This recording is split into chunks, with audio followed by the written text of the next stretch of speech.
Imagine a country where happiness is more than a fleeting emotion, it's a national priority, where success is not measured by economic output but by well-being, where healthcare and education are free, and where traffic lights are virtually non-existent. Welcome to Bhutan, a kingdom tucked high in the Himalayas, known for its breathtaking beauty, rich spiritual culture, and extraordinary philosophy of life. It's a place where the people have long strived to live in harmony with nature, guided by a deep sense of mindfulness. But even the happiest place on earth is not immune to modern challenges, where happiness is constitutional. Unlike most countries, Bhutan doesn't use gross domestic product as its primary yardstick for progress. Instead, it follows a unique framework known as gross national happiness. Introduced by Bhutan's fourth king in the 1970s, gross national happiness evaluates development through a holistic lens, taking into account good governance, sustainable economic growth, cultural preservation, and environmental protection. This philosophy is not a mere slogan. It is enshrined in Bhutan's constitution and permeates daily life. From the moment children start school, they are taught that life's purpose is not just to achieve personal success, but to be kind, mindful, and content. In Bhutan, economic development is considered meaningful only when it aligns with human well-being and ecological balance. Technological advancement, infrastructure, and income generation are pursued, but never at the expense of nature or spiritual harmony. Television and the internet only arrived in the country as late as 1999, and even today, most people wear traditional dress and live in homes constructed with simple, locally sourced materials. All of this is part of Bhutan's deliberate choice to balance progress with cultural continuity.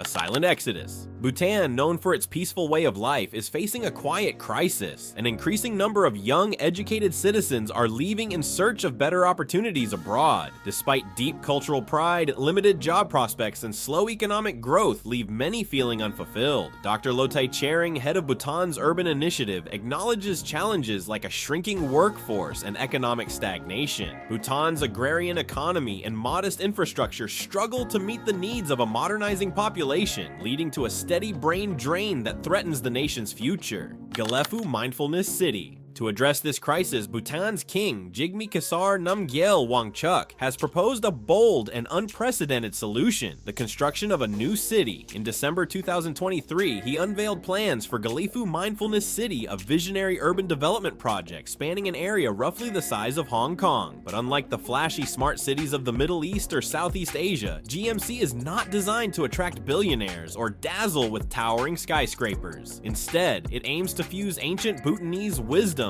with sustainable, forward-thinking design. This is a city conceived not for traffic or commerce, but for peace, learning, and mindful living. Gelephu Mindfulness City is envisioned as a collection of interconnected towns nestled among rivers, forests, and valleys. These areas will be joined by a network of remarkable bridges that serve multiple purposes, as transport links, public spaces, and cultural centers. Each bridge has its own character. One will house a Buddhist temple, allowing travelers a moment of spiritual reflection. Another will feature a medical center, offering both modern and traditional Bhutanese healing. The concept is deeply rooted in Bhutan's architectural heritage, particularly the dzongs, fortified monasteries strategically located in mountain passes and river junctions. A city in harmony with nature. One of Gelephu Mindfulness City's remarkable features is its airport, built over a flowing river without disturbing the ecosystem. Designed for harmony, the river will continue undisturbed, unnoticed by fish and wildlife.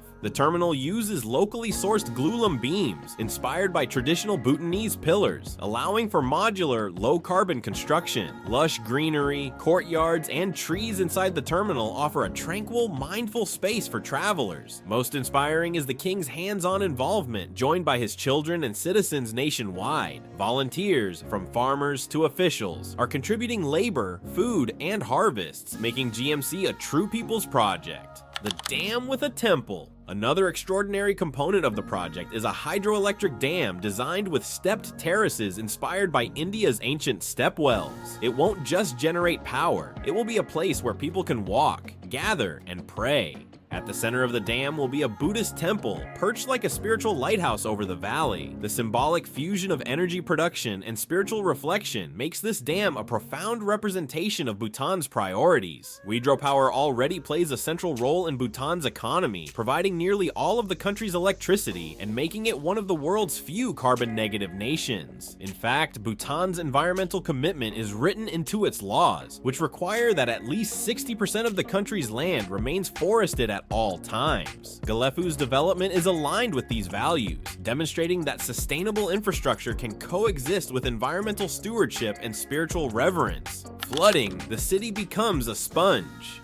Located at the foothills of the Himalayas, Gelephu faces a significant environmental challenge: flooding during the monsoon season. In most urban projects, the solution would involve expensive, concrete-heavy drainage systems designed to channel water away as quickly as possible. However, this method is resource-intensive and environmentally disruptive, and instead, Bhutanese planners are embracing a more harmonious approach. Buffer zones around rivers will be filled with paddy fields, not just as a food source, but also as natural sponges to absorb floodwaters. Rather than forcing water out, the city will welcome it in, letting the land work with the rains. Throughout Gelephu Mindfulness City, permeable pavement and gardens will further assist in water management, allowing rainfall to seep into the earth without overwhelming sewage systems. This approach not only minimizes construction costs, but also respects the rhythms of the natural world. The buildings stop at 6 stories. Another key aspect of the city's sustainable design is its low-rise architecture. No building in Gelephu Mindfulness City will exceed 6 stories in height. This is not merely an aesthetic choice. It is a deliberate strategy to reduce the use of carbon-intensive materials such as concrete and steel. By building low, Bhutan keeps its environmental impact in check and preserves the cultural continuity of its traditional architectural styles. Key buildings in Gelephu Mindfulness City will reflect Bhutanese heritage through intricate woodwork, vibrant colors,